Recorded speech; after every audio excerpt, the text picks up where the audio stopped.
Bonjour à tous. Aujourd'hui, on va parler d'un artiste qui nous vient du Ghana, surnommé Obaïdi, le Sarkodie, artiste ghanéen natif de Accra et de la petite ville de Tima. La façon dont il s'est imposé à la fois sur la scène ouest-africaine, africaine et ensuite internationale, le circuit qu'il a suivi est quand même quelque chose d'exceptionnel à observer et bien entendu à reproduire. Sarkodie, c'est de la détermination, du talent et une vision unique de la musique.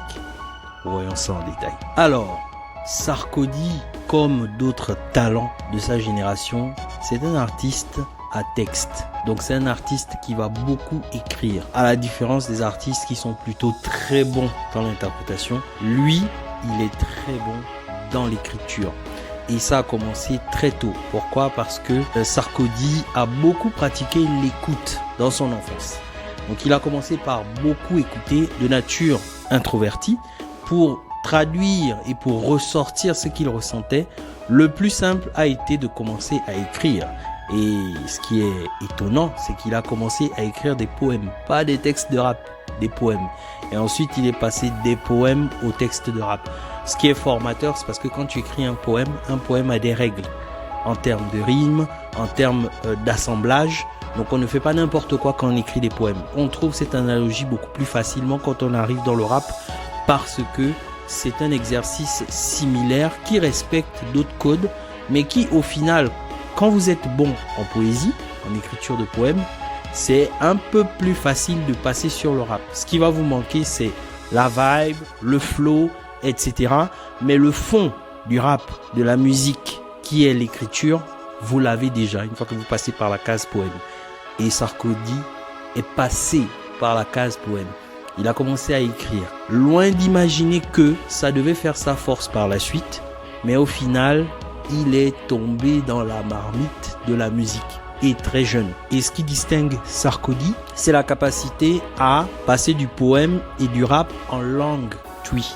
Et en fait, ce qui est fort dans son approche, c'est qu'il me fait penser à un autre artiste qui a la même direction, c'est Asake. Ce sont des artistes qui sont tellement forts que même si tu ne comprends pas ce qu'ils disent, le flow, la façon dont ils posent, fait en sorte que ça mette tout le monde d'accord. Et Sarkodie a mis tout le monde d'accord. Et assez tôt. Alors, Sarkodie ne déroge pas à la règle des rappeurs. C'est-à-dire commencer à faire ses gammes. Et il n'y a pas plus facile que de commencer à faire ses gammes sur les bancs de l'école. Parce que l'école permet à toujours des événements culturels proposés tout au long de l'année. Et du coup, c'est le moment qu'a choisi Sarkodie pour commencer à avoir des petites expériences, certes, mais des expériences qui comptent quand même dans le CV d'un rappeur amateur, c'est-à-dire participer aux soirées d'école, participer aux événements qui sont dans sa ville ou des open mic, par exemple, pour permettre de commencer à pratiquer tout ce qu'il avait commencé à mettre sous forme de texte précédemment. Et il n'y a pas plus formateur que de commencer par là.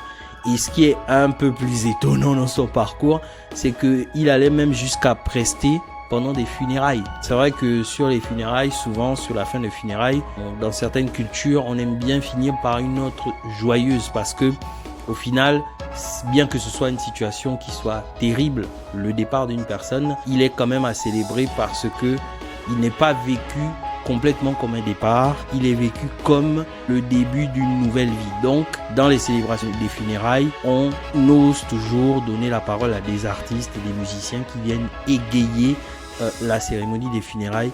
Et Sarkodie n'a pas hésité à aller prendre sa place, même dans ces circonstances-là.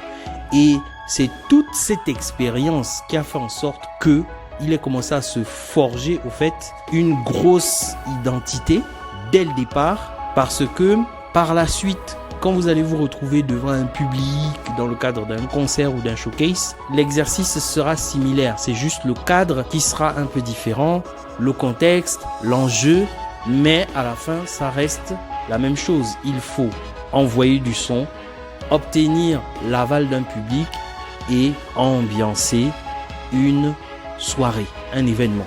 Donc le fait d'avoir accumulé toute cette expérience lui a permis d'être à l'aise, un peu plus à l'aise avec le fait de démarrer une carrière de rappeur.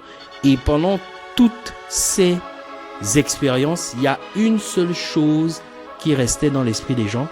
À chaque fois, on se disait, ce gars, il a quelque chose. Ce gars, il a quelque chose. Ce petit-là, il a quelque chose. Et d'ailleurs, c'est ce qui a permis d'enchaîner les expériences parce que à un moment donné, quand on vous donne une opportunité, par exemple, ne serait-ce que pendant une soirée d'école, une soirée culturelle de l'école, vous venez, vous balancez votre truc et vous n'obtenez pas l'aval du public. À un moment donné, c'est décourageant. Ça vous fait prendre un coup au moral. Mais lui, à chaque fois, c'était un 5 sur 5 dans tous les différents événements. Et ça renforce, ça fait prendre en confiance. Et puis ça lui a fait comprendre que, au final, il était vraiment fait pour ça. Certes, en niveau amateur, mais il était vraiment fait pour le rap. Alors, jusque-là, Sarkodie n'avait pas encore mis les pieds dans le rap game. Et comme tous les talents du rap, à un moment donné, il y a un événement déclencheur. Et l'événement déclencheur, il a eu lieu pour lui en 2006, lors d'un concours de freestyle, animé par Dr. Duncan. Le gars, il est arrivé timidement, en tongs, avec sa dégaine d'introverti, de personnes réservées. Et au final, la plupart des candidats l'ont pris pour, on l'appelle le mougou, le gars qui va pas pouvoir s'imposer, qui va pas pouvoir envoyer beaucoup. Mais en fait, une fois qu'on lui a donné le mic, une fois qu'on a allumé le micro, il les a détruits. Il a détruit toute la concurrence, semaine par semaine. Son flow est rapide, sa technique est assise et sa confiance a impressionné Dr. Duncan qui, à un moment donné, n'a pas eu d'autre choix que de lui proposer de devenir son manager. À un moment donné, il faut savoir saisir les opportunités, quelles que soient les circonstances. Et Sarkodie a saisi l'opportunité en 2006 et ça a fait de lui le rappeur à suivre. Et à partir du moment où vous avez cette étiquette, vous avez marqué un gros point parce que vous l'avez fait devant une scène donc qui a déjà un public bien assis, des abonnés. Et en fait, ça a permis à Sarkodie de commencer à construire sa légende. Et de quelle manière? Un petit gars timide qui arrive et qui froisse tout le monde. C'est violent, hein, c'est brutal. Alors, Sarkodie a coché l'étape d'avoir un premier manager, mais n'avait pas encore commencé à produire des singles, donc à produire de la musique. Parce que pour cela, il faut rentrer dans la grande ligue. Donc sortir de la mixtape, des freestyles, des différents événements pour commencer à construire une carrière. Et l'ampleur qu'il a pris a permis d'avoir un ticket auprès du producteur Hammer, très célèbre, et qui l'a fait rentrer dans la ligue des grands en lui proposant un contrat de 5 ans. Le problème avec ce genre de structure, les grosses structures, c'est un problème que beaucoup d'artistes rencontrent, c'est-à-dire vous rentrez dans un label où il y a des gros noms. Et quand vous avez des gros noms, à un moment donné, c'est difficile d'avoir une répartition équitable de l'énergie du producteur sur la construction de votre carrière. Donc quand vous arrivez dans un nouvel label, même si vous arrivez avec l'étiquette montante, à un moment donné, quand vous trouvez les cadors dans un label, le producteur principal va plus se concentrer sur les cadors. Pourquoi? Parce que eux, ils vendent. Eux, ils sont déjà dans le circuit. Eux, ils ont déjà eu l'expérience d'avoir produit des albums ou des singles qui se chiffrent en vente. Donc, dès que vous arrivez, on vous fait une place de nouveau, de personnes montantes, parce que vous venez avec une hype, une notoriété. Par contre, ce n'est pas encore traduit en vente. Donc, les producteurs font le choix facile de se concentrer sur ceux qui vendent. Pourquoi? Parce que les producteurs, ce sont des personnes qui gèrent des entreprises. Une entreprise requiert beaucoup d'obligations. Donc, vous êtes obligé à un moment donné de vous positionner sur les artistes que vous voyez un peu comme la poule aux yeux d'or, parce que c'est l'artiste qui vous permet de générer des revenus. Et Sarkodie est un peu tombé dans l'oubli. L'oubli d'une certaine façon, dans le sens où il n'a pas eu l'équipe concentrer au maximum pour arriver vite à l'objectif de pouvoir produire un single ou un album qui va commencer à donner l'historicité de l'artiste par rapport à une production classique. Et malgré ça, il a quand même continué à sortir des mixtapes. Et ce qui est intelligent dans son approche, c'est qu'il n'a pas arrêté d'avoir le même processus qu'il avait avant de signer. Donc, mixtape et toujours garder des événements de scène continuer à se produire, même sur des petites scènes, sur des premières parties d'artistes. Et c'est l'avantage que ça a de signer dans un label, c'est que vous avez la possibilité plus facilement d'avoir accès aux premières parties des artistes cadors qui sont déjà en place. Donc Sarkodie a joué sur ce levier, mais il n'a jamais délaissé le fait de continuer à faire des showcases en son propre nom et en travaillant toujours sur les mixtapes. Parce qu'à un moment donné, si vous devenez un artiste de première partie, vous vous enfermez un peu dans le public d'un autre artiste. Et c'est des choses qui sont à éviter. Donc il faut toujours que vous puissiez avoir un contact direct à votre public. Parce que si vous faites la première partie d'un autre artiste, c'est le public qui vient principalement pour l'autre artiste, pas trop pour vous. Donc tout ça a fait en sorte que il est rentré dans une espèce de bourbier qui a fait en sorte que, au final, ça ne s'est pas forcément traduit en une première sortie. Et ce qui est cool dans l'approche de son producteur, c'est qu'il lui a permis quand même de se libérer du contrat pour lui permettre d'avancer. Et ça, c'est un problème qu'on peut rencontrer dans le monde de la production où certains producteurs n'arrivent pas toujours à mettre la bonne énergie sur les artistes montants. Et ces artistes-là, des fois, ils perdent leur hype.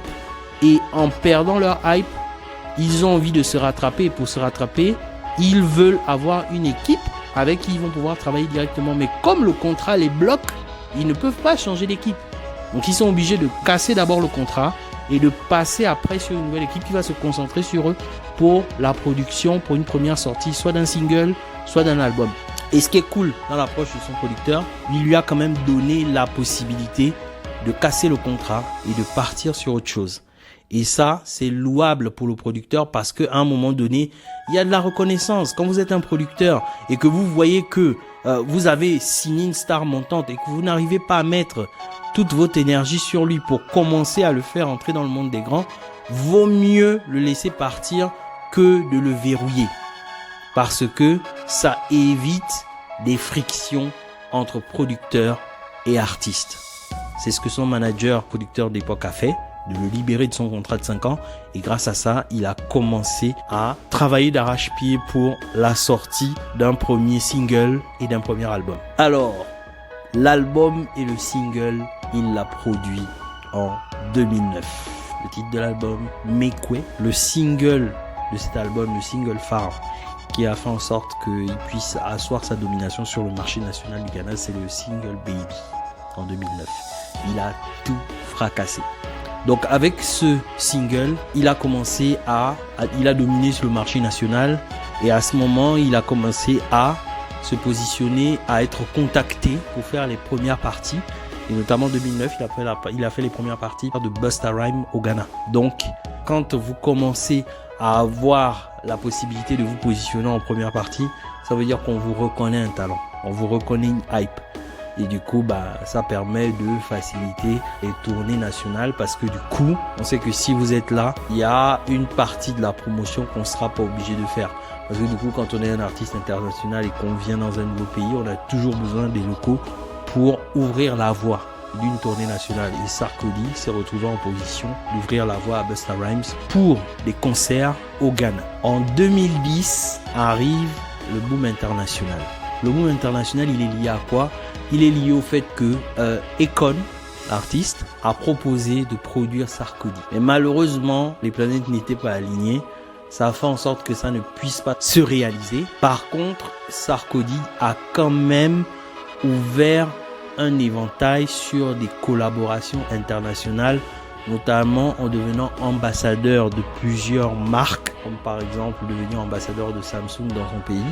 Et ça, ce sont souvent des contrats qui sont très intéressants quand vous êtes un artiste. Parce que quand on commence à vous proposer des contrats d'ambassadeur, ce sont des contrats marketing, purement et simplement. À ce moment, vous touchez le gros lot. parce que au final, les revenus qui sont proposés par le fait de devenir par exemple ambassadeur, ce sont des revenus qui, à terme, peuvent dépasser les revenus qui sont liés à la musique. Parce qu'à un moment donné, quand vous avez une aura, vous récupérez de la money. Simplement, vous récupérez de l'argent, vous récupérez du cash. Et ce cash-là, il est beaucoup plus rapide à générer que le cash venant de la musique. Parce que la musique, il faut pas oublier comment ça se passe. Ce sont des streams, des droits qui sont calculés et qui sont redistribués. Et dans la redistribution, l'artiste ne fait pas forcément partie de celui qui a les plus grosses parts. Donc, les revenus, certes, de la musique peuvent être assez énormes, mais en fonction de la part du producteur investi, à un moment donné, le producteur doit récupérer sa part, doit aussi récupérer ses bénéfices. L'artiste, au fait, ne récupère pas toute la bourse. Or, les contrats liés au fait de devenir ambassadeur ou ce genre de choses, c'est du bon gros cash dans la poche. Et du cash très souvent net. Pourquoi? Parce qu'ils sont vraiment liés à l'image. Il y a peut-être une redistribution par rapport au contrat du producteur, mais l'artiste, sur les contrats externes, récupère forcément beaucoup plus de revenus que les revenus liés à la musique. Parce que les revenus liés à la musique sont encadrés par le contrat de production. Les revenus liés au fait de devenir ambassadeur ou ce genre de choses, ce sont des contrats qui sont aussi cadrés par rapport au contrat du producteur. Mais par contre, l'artiste a quand même beaucoup plus de marge de négociation et récupère forcément beaucoup plus. Enfin, s'il ne signe pas un contrat avec le producteur qui inclut comme par hasard les revenus qui sont liés au fait de devenir ambassadeur ou de signer des contrats de publicité avec d'autres marques. En tout cas, en général, c'est souvent des contrats qui sont dissociés. Et si l'artiste joue bien son rôle, en fait, les revenus liés au fait de devenir ambassadeur d'une marque, par exemple, va faire en sorte que les revenus de la musique seront certes réguliers. Et par contre, là, quand vous devenez ambassadeur d'une marque, c'est du cash. Ce sont des contrats qui sont rattachés à votre image. Et en plus, Sarkozy, lui, il a une image clean. Donc, c'est facile de devenir égérie, devenir ambassadeur d'une marque. Du cash dans la poche, tout simplement. Alors, ce qui fait la singularité de Sarkozy, c'est son flow. Il a un flow rapide, la musicalité en tui, une confiance en lui exceptionnelle, la rapidité de son flow, c'est un élément distinctif. Tous les rappeurs qui ont un flow rapide ont forcément une signature musicale unique. Il y a qu'à voir les couplets de Busta Rhymes. C'est l'un des sommets dans la gestion du flow rapide de Sarkozy là. Et il fait tout ça en tui, donc en langue tui. Donc ce qui fait en sorte que en fait, il a une signature qui est unique et qui permet au fait de se distinguer. Donc, le flow est rapide. La langue, certes, même si tu ne la comprends pas, mais tu comprends le flow. Et les placements en langue sont alignés par rapport au flow. Et ça fait mouche. Et ça fait mouche, non pas sur le marché ghanéen uniquement ou africain, mais ça fait mouche aussi sur le marché américain parce que c'est l'un des rares artistes africains à pouvoir remporter un BET Awards. Les artistes qui obtiennent ça, ce sont des artistes américains. En fait, il est l'un des rares à obtenir ce titre-là. Il a plus de 100 récompenses Sarkozy à non plus citer. Franchement, c'est vraiment un artiste dominant et assis sur le marché africain. Il est reconnu. Donc, il est reconnu.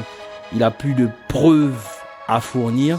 Mais franchement, la façon dont il s'est imposé sur un BET Award aux États-Unis, moi, j'en connais pas beaucoup qui font ça. Mais lui, il l'a fait. Et il a fait de fort belles manières. Ce qui marque aussi Sarkozy, c'est la reconnaissance. Il a envie d'avoir une carrière clean. Et ça, c'est compliqué quand vous êtes dans le monde de la musique parce que vous pouvez vous faire striker par une affaire, des poursuites judiciaires et ce genre de choses. Et il met un accent tout particulier au fait de faire un clean sheet jusqu'à la fin de sa carrière. Et je pense que ça, c'est louable parce que c'est ce qui lui permet d'accrocher des contrats d'ambassadeurs partagés à la nouvelle génération. Parce qu'à un moment donné, le succès, c'est lourd. L'une des opportunités que le succès peut vous apporter, c'est de proposer votre lumière à d'autres rappeurs. Donc faire monter d'autres artistes. Et vraiment, c'est l'une des marques de fabrique de Sarkozy. Donc il le fait de fort belle manière depuis des années. À ce moment, qu'est-ce qu'on peut dire à un gars comme ça? Rien du tout. Rien du tout. Il est tellement fort, Sarkozy. Je m'arrête là.